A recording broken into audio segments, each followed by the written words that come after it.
I want to be smaller, like a dust particle, which moves with the wind.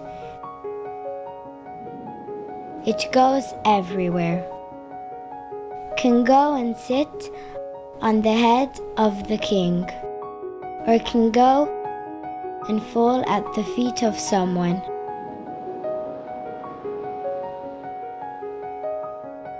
And it can go and sit everywhere.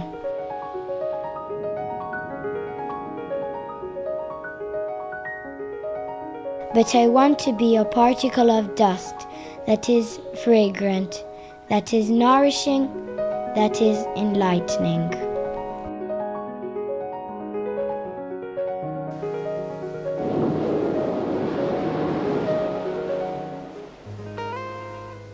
There's a system that can connect us to the most authentic and profoundest part of our being, the self. But humankind needs support in its search. Thankfully, there is a way to realize the self, to become one with this hidden treasure that lies within every human being, and whose nature is beauty, harmony, and peace.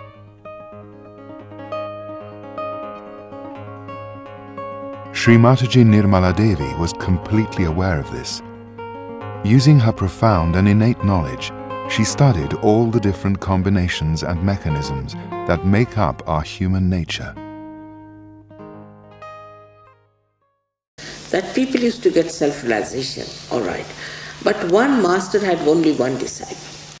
Gradually it started in a way that they started talking about it. From the, I think, 12th century it became more open, but it has been there for years together. Now, when they started talking about it, they couldn't give a mass realization. They could only give to one person. So the only thing that I have done is to work out the permutations and combinations of human nature, by which I have understood how to give a mass realization. The key to mass transformation is the experience of self-realization. Realizing the self means discovering the perfect eternal essence of being that exists in each individual. This experience can happen through the awakening of a powerful and gentle energy known as Kundalini.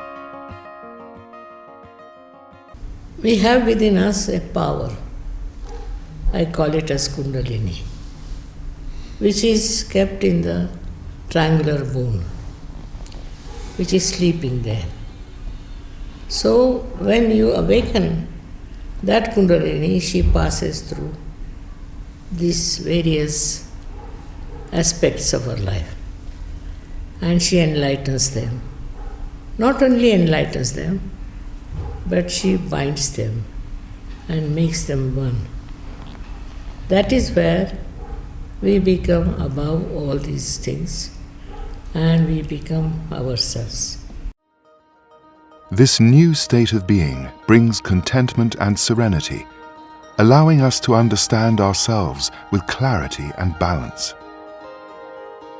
An inner awareness through which we find answers to our questions. This is how conflict and disputes can be overcome, because as Sri Mataji reminds us, it is not possible to build a world of peace if we do not first build it within ourselves. Once Sri Mataji had perfected the process, the moment came to put it into practice and fulfill the dream she had since her childhood. And my father used to ask me, what do you dream? I said, I want to meet all the seekers of the world. That's what I want, all over the world, all the nations. He said, how will you do it? I said, I'll manage somehow. I was a very little girl. And then he said, what should you give? What should I give you for yourself? What do you want? I said, I need one hut and a very big field of sugar cane. So he said, what will you do with the sugar cane?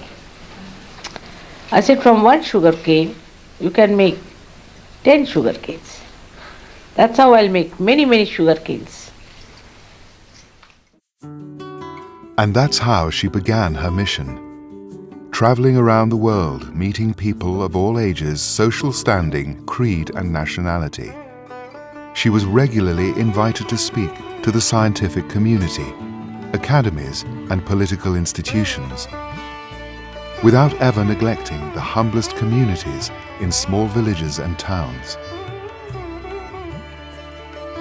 And despite the immensity of her commitments, travel, and endless meetings, Shri Mataji always radiated joy and a vitality that belied her age.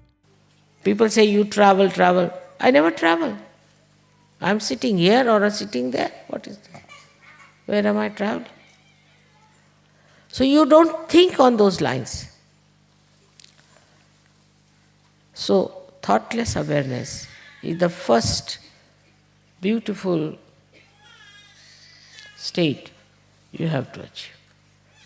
That will give you peace and a witness state to enjoy the drama of life, to enjoy the different varieties of people.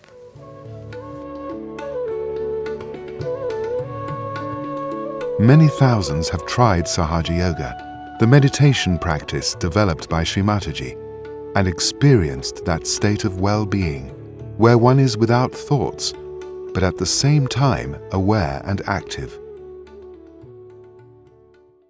Shri Mataji developed several projects, from schools and arts academies to hospitals and shelters, as well as associations for the promotion of social well-being. Sahaja Yoga is at the root of all these initiatives and demonstrates how our immense human potential can take shape and transform the whole of society.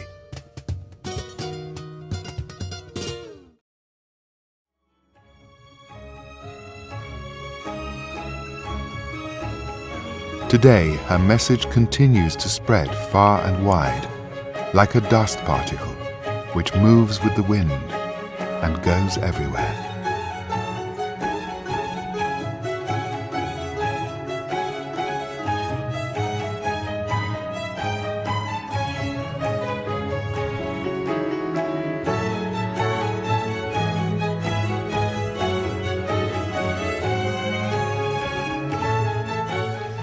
The whole atmosphere is really vibrant, and it's such a great future which has come really sakshat today, which I have dreamt of. In my childhood I used to dream of this. Today it's before me. I'm very grateful to you.